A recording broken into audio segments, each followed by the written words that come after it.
Week 7 of the offseason, and the reason I made that cringy joke is because like 2 or 3 weeks ago, I realized I've been counting my weeks wrong, so I figured I'd wait until I can make that funny little joke to mention it. But there's no need to worry about semantics. Whatever week this is, it started off great. Monday was chest and back, and I've been loving fly-based movements. I tried experimenting with different pressing machines, pressing angles, and nothing really felt too good on my shoulder. So what I eventually landed on was 2 sets of a pec deck fly, 2 sets of that 15-degree incline dumbbell press, and 2 sets of a low to high cable fly. What I have noticed is that my back movements have stalled pretty badly. They've been at a plateau for about 2 weeks now. So I'm going to try some new things, experiment with different exercises, with my execution, and try to break through that plateau. I understand that as an advanced lifter, I'm not going to be going for these crazy PRs every single week, but the fact that I've been this stagnant and have seen relatively zero progressions means I need to reevaluate. What I've learned throughout the years is that sometimes less is more. If you are plateaued,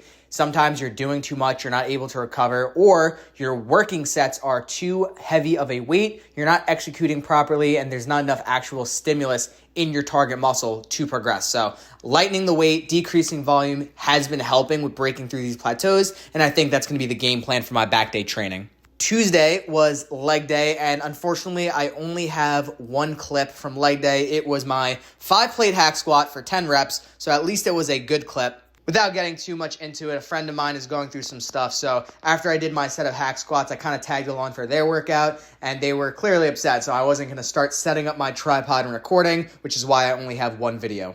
Not the biggest of deals. The feedback from my judges were to tone back the leg work and bring up the upper body, so I sadly don't take my leg day training very seriously. What I do take seriously is my shoulder and arm work, since that's what I really have to bring up. The biggest change to my training this week is the fact that I'm actually switching gyms for my shoulder and arm day. My home gym, also known as the AM gym, is finally warm enough where if you just turn on the space heater for a little bit and wear a hoodie or two, you could train in there with no problems. So I think what I'm going to start doing is chest, back, and legs at Bev's, and then shoulders and arms at the AM gym. Speaking of chest and back, on Friday, one of my clients came with me. Now, I did this close grip row/pull down type of movement, and I loved it. I really do think this is going to be the machine that helps me break through my plateau on back, and I'm actually going to start with this instead of lat pull downs. Been doing a lot of fly movements for my chest. So yes, I start with the pec deck in the beginning of my workout, and then for the last chest exercise for the day, I do these kind of low to high cable flies. It's hard to tell off the angle of the video. And I will say using straps on my chest flies and my chest press movements have helped tremendously with feeling it in my chest and not my shoulders or my elbows. I am fully aware that I'm committing a big gym sin by having the weights loaded up in this order, but I was working out with someone else and it was just easier to take the 45-pound plate on and off. I promise you, if I was by myself, I would never in a million years load up a smaller plate before a bigger one. And while I don't record it too often, I still try to do neck curls whenever I can. Believe me, I'm well aware that I look very silly using my hoodie as a cape and doing this exercise in general, but you gotta do what you gotta do. You gotta fix that pencil neck. Felt more energized than usual for Saturday's leg day. Usually I'm pretty gassed by the end of my lift, but at the end, I honestly felt like I could do more. Started off the workout with my 1 set of hack squats. Now that I've passed the 5 plates mark, I'm using tiny little plates to continue making progressions. 2.5 pounds, 5 pounds, nothing crazy.